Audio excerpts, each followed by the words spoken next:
What's going on, Frankie gang? It's your boy Frankie. I'm having a Frankie day. I'm doing it Frankie's way, and I hope you're doing the same. So, as you can tell by the title and the thumbnail, we're going to be talking about 5 things I love about my INFINITI Q60 and 5 things I hate about my INFINITI Q60. Now, I'm going to be honest with y'all, I'm probably going to go over 5 for both or a little bit less on the things I don't like, because there's not much I don't like about the Q60, but I do want to start with the outside of the car, so we're going to jump right into it. As we got an INFINITI Q50, it's probably a granddad, huh? It look like an old dude. But yeah, no, I just want to say Merry Christmas and Happy Holidays to all of y'all, man. So now we gonna jump right into the video. My first thing that I do like about the INFINITI Q60 is the front of the car. I love the front end. I mean, it's stupid aggressive, especially when you lower it or you wide body it. I mean, just looking at the car, that front end is crazy. But I will say the front end, more specifically the headlights, are super aggressive. I love the DRLs on this car. One thing I guess is kind of a negative about that, and I know there's a trick. I'll probably try to throw it in this video if I can look it up, or we'll see. But there's a trick to turn the DRLs off, but I haven't figured it out. So I will say I wish there was a way to turn off your DRLs a lot more easier, a lot more accessible. All right, jumping right back over to another thing I don't like about the INFINITI Q60, and I get a lot of mixed reviews on this, a lot of mixed reviews, but I don't like this chrome. It looks so tacky to me. I feel like early 2000s, 2005, whatever, the chrome was in, you know, okay, throw some chrome on the car, that was what's up. Like, I feel like the chrome lips on the car are cool, you know what I'm saying? That's just on my wheels, that's standing out, but like, the chrome grille, I don't like. It looks so tacky, which is why I'm changing that. The 3.0T, I was supposed to take that off and debadge it when I did the trunk on one of my earlier videos, never did it, but I don't like the 3.0T. And this is okay.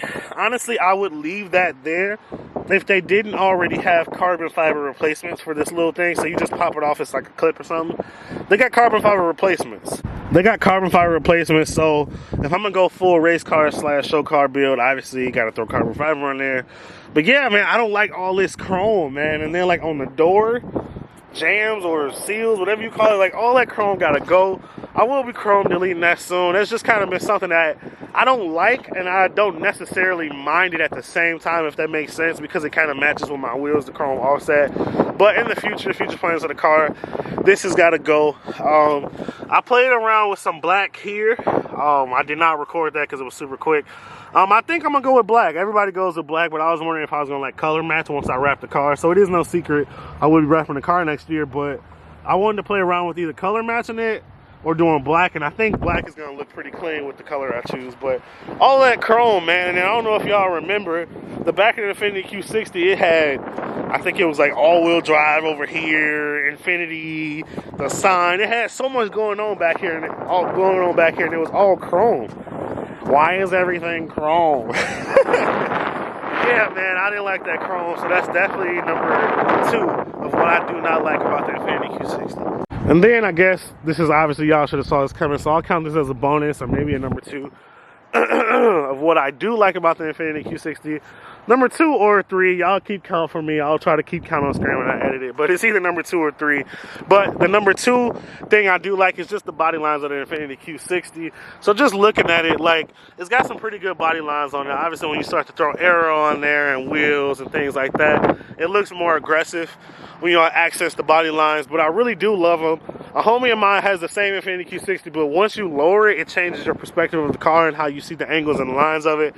And man, they did a really damn good job. Like, this body line coming all the way from the front bumper all the way through, like, that's cold. I don't know, I feel like they really did take their time out to put that body line there. Like, that looks sick. That's absolutely insane. And then the back end, I don't know about y'all, but the back end is definitely probably my favorite angle of this car is the back end, especially when you put the diffuser on there and other stuff, as people are staring at me. Another thing I don't like about the INFINITI Q60, Q50s as well, I'll say VR30s, is the fact that coming from factory, they're not loud at all. Like, I literally had to go 3-inch downpipes, 3-inch exhaust, just to make this car loud enough for me to be able to hear it. But I'm saying, like, if it's a sports car, why would you make it so quiet? So that's one of the things I don't like from factory. Obviously, you guys know I went with the 3-inch MBRP exhaust. Obviously, it's paired up with the 3-inch AMS downpipes. I have AMS intakes and all that good stuff, but I feel like from factory, the car is way too quiet. If you own this car, if you've looked up any, videos or whatever about this car, one of the main things people say is it's quiet. I mean, it's supposed to be a sports car, and it's mad quiet. Yo, look at this security guard over here. Dude keeps circling back and forth, like looking at me like, bro, I'm not about to do burnouts or nothing, man. Chill. Leave me alone. I'm just trying to vlog my car. So I feel like that's what it was missing. But obviously adding that 3-inch MBRP with the 3-inch AMS and the blow-off valves and the intakes, obviously the car sounds a hell of a lot better. It sounds more aggressive. Sounds like a race car. So yeah, it was the exhaust that I didn't like, which obviously, you could change that, put money into it, and it'll sound a lot better because it's a police officer again. But I don't know if y'all can see him behind the tree. Dude literally just turned around again, and now it's just sitting there. I don't know if y'all can see him behind the car. I'm not trying to like antagonize buddy, but you can see, like, bro, what are you doing? I'm just recording a video. Like, anyways, moving on to the inside of the car. As y'all can see, I do keep my car relatively clean. I have not gotten it clean in about a week and a half. I was in Vegas for 6 weeks, but obviously you're gonna have your floor dirt, and that's gonna happen. But I keep my seats clean. I don't keep anything in the back seat. I got extra battery and camera gear over there. But anyways, moving on to the interior of the N60, which I am grateful to do because it is freezing outside. Moving on to the interior, so pretty straightforward. Y'all have seen this 1,000 times. It is the same on the INFINITI Q60s as it is the 50s. Got your double screens, regular steering wheel, fake leather. Yeah, I mean, nothing to really write home about. Obviously, on the base or the higher models, you got carbon fiber trimmings right here. All this silver stuff will be carbon fiber, but that's not something I couldn't switch out, which I plan to do so. Like the bolstered seats, I like the headrest, you know what I'm saying? Like when you be throwing your head back, like pop, pop, pop, you know what I'm saying? It's very sturdy when you get you 500 horsepower. So it's very good seats. I will say the materials feel relatively good. The leather is not hard, but it's not soft. It doesn't feel fake. I would say it does have a real leather feel, but I doubt it's real leather. I mean, it could be. I didn't look it up, but y'all let me know if it's real leather. But it does feel good. It gives you that look of real leather as well. They got it again up here with all the stitching. So, you know what? I'm going to switch this over to a light column. I do like the interior. There's not much I would change about it other for me is like all this silver you guys see. I want to get it replaced with some sort of carbon fiber material or whatever. But yeah, the interior is definitely one of the things that I do like. I'm going to move on to the functionality, though, of some of this stuff. So as we go ahead and turn the car on, boom. All right, so let's talk about these screens because they look all big and beautiful, and I'm sure you guys have heard this 1,000 times, but these screens are not, like, I don't understand the purpose of it. So this screen, this one up top, like, you could change it. Uh-oh, copyright. So you could change the screen, hit display, and I usually put mine over here on the clock. I'm a liar. No, I don't. I put mine over here on the music, my bad, and then I usually change this screen down here, but it's actually great that this is happening. So this is one of the things I don't like. So when you first start up the car, like I just had the car on maybe 10 minutes ago, it takes forever to load this screen. I don't have any downloaded apps or anything, but it says now loading all apps. And then, y'all saw when I turned the car on, I haven't cut, and now it just populates. So that's one of the things I don't like. It's very buggy, this bottom screen. It doesn't move like super fluently. It is a 2017, so that could be something they fixed on the newer models, but they still look like this. It's still the same two-screen functionality, two-screen setup, whatever you want to call it. So I can't imagine that they did too much changing except for adding Apple CarPlay to the top. But yeah, I usually run mine like this, with my clock down here and then the music or whatever I'm listening to up top. So I feel like that looks pretty clean. I think that's what everybody usually runs, or everybody I've seen, they usually run it like that. Or they have the navigation. I don't have the navigation, which is why it makes me think I have like a Lux, but it came with like certain premium features. So I don't know if somebody just bought and upgraded Lux or they bought a downgraded premium, which those two trims are so very similar. If I had the money, I would have just bought a premium and not a Lux. But I mean, wasn't my money. I ended up buying a used, so let's move on. Moving on to something I do like about this is like the little blue or purple ish like lighting around the speedometer. For me, my favorite color is purple. I don't know if I ever told y'all my favorite color is purple. I was actually gonna wrap the car purple, but I'm thinking of a different color now. But nonetheless, purple is my favorite color, so I do like the purple around the speedometer. But flipping over to the other side, I don't like two things about this cluster, and y'all probably agree with me. One being, why don't we have like a digital speedometer? Unless mine is like bootleg and I got like a bootleg Q60, I don't have a speedometer in this middle screen like, you know, an automatic one. So I have to like look over here and, oh, I'm going 25, I'm going 22, which isn't hard. Y'all get what I'm saying? But if it's a sports car, you want that automatic speedometer. Like, show me how fast I'm going. Show me my 0 to 60. I want to see my numbers, you know, go from 0 to 80 and jump all over the screen like the Hellcats do. Like, who don't want to see that? And this is a 2017, so I feel like this car should have come with it. The technology overall in this car is a little bit outdated even for the year. But yeah, I don't like that you don't have an automatic speedometer. Second thing I don't like is like, you can't hide your miles. So y'all can see I have 45,717 miles in this car. Not that I want to hide and say, oh yeah, I only got 20,000 miles on the car. Like, y'all know I bought it certified pre-owned. It's a used car. I don't lie about anything like that because it was more affordable. And I got a really good deal on it. So I got 45,000 miles on it. Regular maintenance is a great car. But like, I don't want that to be on display. When somebody comes and gets in my car and they sit in my driver's seat like, oh, it feels good, the first thing they see is, oh man, this car has 45,000 miles on it. I don't know. That's just kind of like, let's say you got a girlfriend, right? And you introduce somebody to your girlfriend and they can see how many bodies she got. Like, you be like, oh, this is my girlfriend Samantha, and they got a number 67 above her head. She got took down 67 times. You don't want nobody to see that. You know what I'm saying? Let me swipe over and hide it. But yeah, no, that's one of the things I don't like is like you can't hide the mileage of the car. So I am a pretty big dude. I'm 5'11" to 6 foot. I weigh about 270, maybe 280 pounds. I have great leg room in this car. I don't have the seat all the way back, I don't think. Yeah, see, I don't have the seat all the way back. This is all the way back. Honestly, for me, being 6 foot, this is more than enough room. Like, I'm leaning back comfortable. I would never drive my seat all the way far back like this.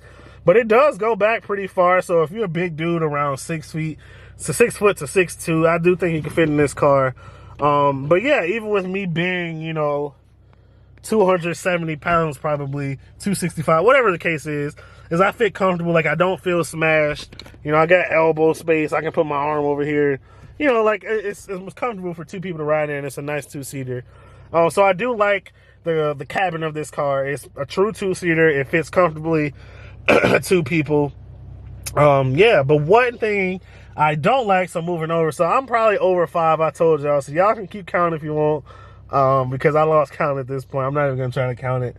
But another thing I don't like is there's nowhere to put your phone. So as you can see, I have my phone kind of set up here. I do a lot of driving, not like Uber, but like, you know, going to different places, going to homies' crib I've never been. So I use a lot of like the map. I don't have the navigation, so obviously I'm gonna use this. But there's nowhere to put your phone. Like, I got my keys, got some hand sanitizer, my iPads right here, but that's all I got in here. But imagine I got 2 drinks, you know what I'm saying, which means I got all of this put in here, or I got it in here, right? So I got 2 drinks. Where do I put my phone? So I used to sit my phone up here on my lap. It would slide off or it would fall between the seats, and I couldn't find it. So there's no where to put your phone. So, I mean, I guess that's not really Infiniti's fault, but I feel like when making a coupe or making a car in general, this was made in 2017, 2016 the earliest. People have cell phones. Give me somewhere to like even sit it or slide it or something.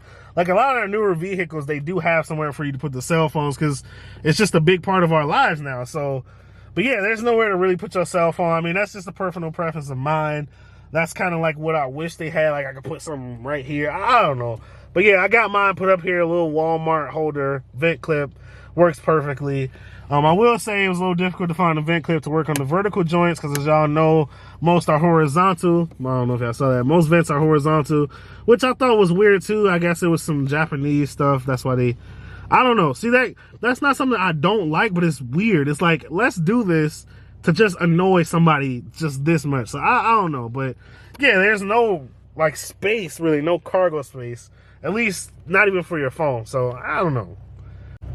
And then Since I'm up here and kind of talking about like technology or whatever you want to call it, the Bose. I do have Bose in my car, as y'all can see, the Bose Performance. This nice. I love the sound system. It sounds good. I wouldn't upgrade it. I think there's speakers up there too. Yeah, it is on both sides. I wouldn't upgrade the sound system at all. I do love the way that it sounds. One thing I do think I'll do in the future is like probably get, you know, 2 10s or a single 12 in the trunk or something like that. Once I get all my fast race boy, you know, energy out of my body. But yeah, no, the Bose sound system is A1. Like, I have no issues with it. You can tweak it to how you want it to sound. So the sound system, if you get the Bose, that's a plus. I really like that. Kind of moving back from the sound system, kind of the driver point of view is I feel like the steering wheel is weak. I mean, it's just your standard circle. They didn't even give me a D pause steering wheel in this car.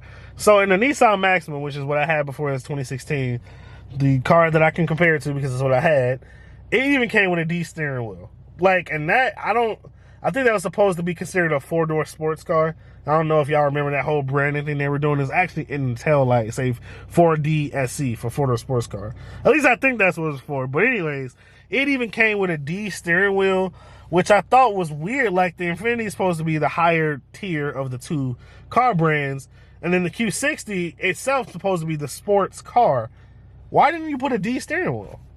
Like, you know what I mean? Like, why skimp out? And it's not like it's just on my car. I've seen red sports that have this regular steering wheel, which is why so many of us switch them out to get carbon fiber steering wheels, because it's just like, I bought a sports car. Granted, it's not a Ferrari or anything, but it doesn't have the D-shaped steering wheel, like standard. I don't even think that's an upgradable option.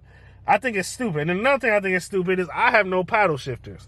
So it's like you can only get paddle shifters if you get a silver sport or a red sport, right? But this is supposed to be the sports car of the lineup, right? Like, correct me if I'm wrong. Maybe I smoked some crack and I don't know what I'm doing.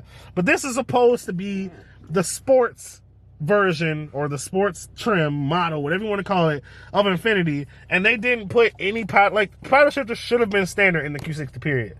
I can put anybody with a Q60 that don't have paddle shifters, I think y'all can probably agree with me. Now, what I think they should have had options to add paddle shifters and take them away is in the Q50s. So now y'all can't argue with me on this one. Infiniti Q50s, 9 times out of 10, if you see one driving on the street right now, see an Infiniti Q50 driving on the street right now out here somewhere, you're probably going to see an older couple or older guy driving it, correct?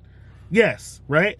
You see an Infiniti Q60, you might still see an older guy driving it, but it's very less likely. For one, I see Q50s a lot more than I see Q60s. And when I do see Q60s, oddly enough, it's either a woman or, you know, it's somebody who kind of enjoys modifying their car. So I feel like the paddle shifter should have been an option for the Q50s, depending on the trim you got, but it should have been standard on the Q60. Y'all let me know, do y'all agree with me? But it's just like, why? This is a sports car, it's a coupe. It should have paddle shifters. I don't know. That's just me. All right, moving on to one of the last few things I dislike about the Q60 is the seat belt, bro. Like, I do have my seat angled a little bit to where I can pull this down. It's not right on my neck. But when you first get it, and I know if you got a Q60, maybe it's like this in the 50s. Y'all know what I'm talking about, bro. It be, bro. Like, it's so uncomfortable, this seat belt. Like, I don't know if like that was just a flaw in design. I have no idea, but the seat belts, bro, are so uncomfortable in this car. I mean, you get used to it. Like I said, I was able to modify my car or the way I sit a little bit in order to fix it so it feels a little bit better. But the seat belts, man, I couldn't get jiggy with the seat belt, bro. All right, so we back outside the car. But all in all, I will say that the Infiniti Q60 specifically is an affordable sports car that you can build. Now, when I say sports car, I use that lightly. As anybody who knows anything about the VR30 platform, you have to worry about your belt snapping. You have to worry about your turbos going bad. You have to worry about your engine going bad if you have a 2017 or older. But all in all, it's an affordable sports car to build. And when I say that, I mean, you can get one of these. Obviously, the car market is a little high right now, but I got mine for $29,000. It had like 35,000 miles on it, something like that. So, I mean, and that was when the market was slightly inflated. Obviously, this car is going for a lot more now. But on a more standard market, you can get one of these bad boys for probably anywhere from, what, $22,000 I saw before pandemic. all the way up to like 40-something thousand, and that was for red sports. So you can get practically a 400 wheel horsepower car or a 400 horsepower car for, let's just say, under $45,000. And the aftermarket for this car is only going to get better. Obviously, we have tons of carbon fiber parts. We have various wheels we could do, headlights, we could do all this stuff. So the aftermarket is very vast for this platform, but it's only going to get bigger when the Nissan 400Z comes out, or whatever they decide to call it, because it also has the VR30 in it. So that means there's going to be more exhaust, there's going to be more blow-off valve brands, more intake brands, more intercooler brands, more heat exchanger brands. So with that being said, this car is only going to get more affordable to build. I believe, you know, more upgraded turbo options. But yeah, it's only going to get more affordable to build the more cars share this engine. So yeah, I give it a 6 out of 10. That number does change for me. Obviously, anybody who owns a car, you know, you have days where you really love the car, you have days where you're like, man, I wish this was done. So, but I'll give it a 6 out of 10. Some days it's an 8 out of 10, but it's not a perfect 10 out of 10 for a sports car. But between affordability, reliability is where it does take a hit. But looks and all that, if you tie it into one, I would say it's a 6 out of 10. And if you're that guy or girl who's looking to get a car that looks raw as hell, looks sick, like this car look crazy, you can't tell me it doesn't. Even if the wheels or whatever I did to it isn't your style, the car for what it is looks crazy. You can make it look however you want to. You can make it 500 horsepower reliably. You can do whatever you want to this car. You can win car shows with it. I mean, look it up. Just type in INFINITI Q60 builds, Q50 builds. Yeah, so if you're somebody who likes a cool looking car that's gonna beat the majority of people on the road, like that crowd killer, gonna be majority of people on the road, you're gonna turn heads, because if you're like me and you debadge it, they're like, I always get asked, what kind of car is this? What kind of car is it? Is it a BMW? Is it a Lexus? No, it's the INFINITI. So you're gonna turn heads, you're gonna be fast, you're gonna sound good. So 6 out of 10, I would say if you're not a super race boy, get this car. And if you are a super race boy and you got the bread, get this car and then get you something else you could build to be 600, 700, 800 horsepower. You want to get a second car for the channel, something I can do big tire, learn how to drive in, you know, really race in, maybe drift, who knows. But yeah, that's it for this video. 6 out of 10 as far as a sports car. I appreciate y'all for checking out this week's video. I hope everybody had a Merry Christmas. I hope everybody has a Happy New Year. Yeah, road to 500 subscribers. If you haven't already, please hit that like button. Let's try to get every video to at least 30 likes. That's been my goal. And let's try to get to 500 subscribers. I was trying to get there before the end of the year, but it could happen, but we'll see. But if not, let's try to hit 500 subscribers in January. It's your boy Frankie. I'm having a Frankie day. I'm doing it Frankie's way, and I hope you're doing it the same. Peace.